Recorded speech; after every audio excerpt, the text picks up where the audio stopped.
Shabbat meditation, let us turn our pages to 1 Samuel chapter 17 verses 45. Today we'll be looking into defeating Goliath.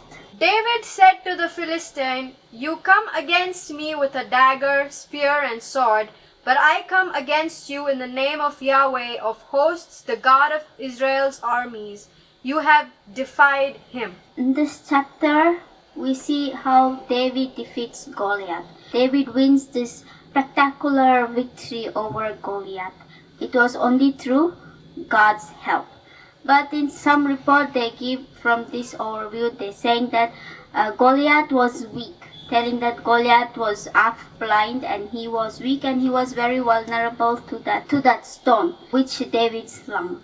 And because this is called gigantism, and claimed that he was very much weak and vulnerable to the attack of David.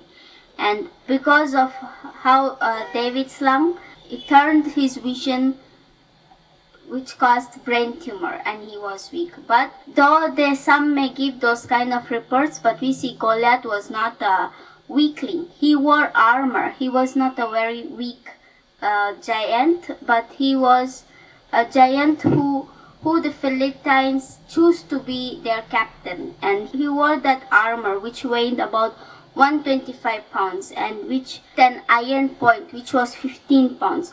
A person who is with a gigantism disease, he will walk with difficulty, and it is not capable for a strong and unhealthy man to wear such strong armors.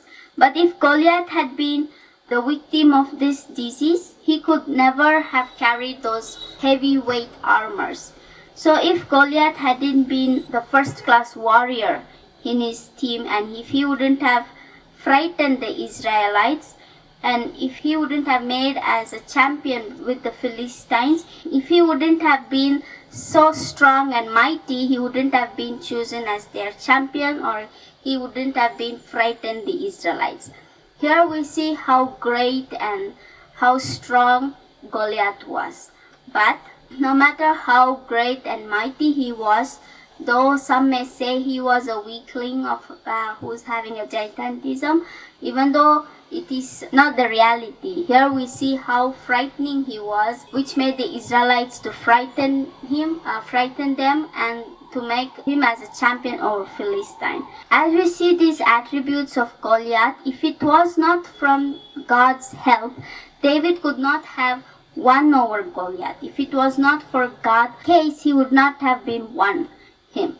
And it's because of his faith in God, it made David to win over this giant.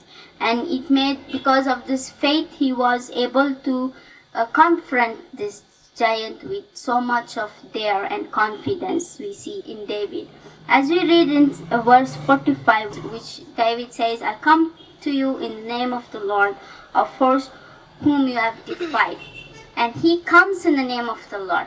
And today, not only when David faced Goliath, even today, as the Lord's followers today, like you and me, as Lord's followers, we are not involved in physical battles or wars with these giants, but we are involved with war with Satan, who is more powerful than these giants that David has fought. Today, as Lord's followers, we have this battle with Satan, who's far more stronger than this giant. And we need to have this faith that David had in God.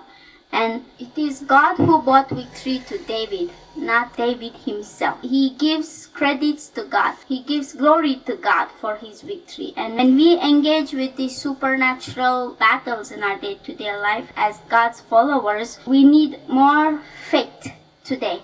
And we should not lack. And God is all-powerful, and He is the one who helped David, is also able to help us today to fight these battles with the supernatural beings. All we need to focus today is the faith that we need to put in God. And the God who gave victory to David over a giant is able to give victory to us over this devil. And all we need to do is seek His help and go in His name and to put our faith in Him alone. We may face situations beyond our strength and our capability, but we may never face beyond God's resources. Nothing is more greater than God's power, and we can do all things through Him who gives us strength. And all we need to focus is to put our faith in God. Not the real battle as David fought that day, but today we may have battles in different kind of areas, physically, emotionally, in our illness, in our finances, in our day-to-day life. We may face this, but God is more powerful than those things that we face. So we need to depend on more stronger resource, that is none other than God, and we need to put our faith in Him in order to have our victory over all these battles that we face.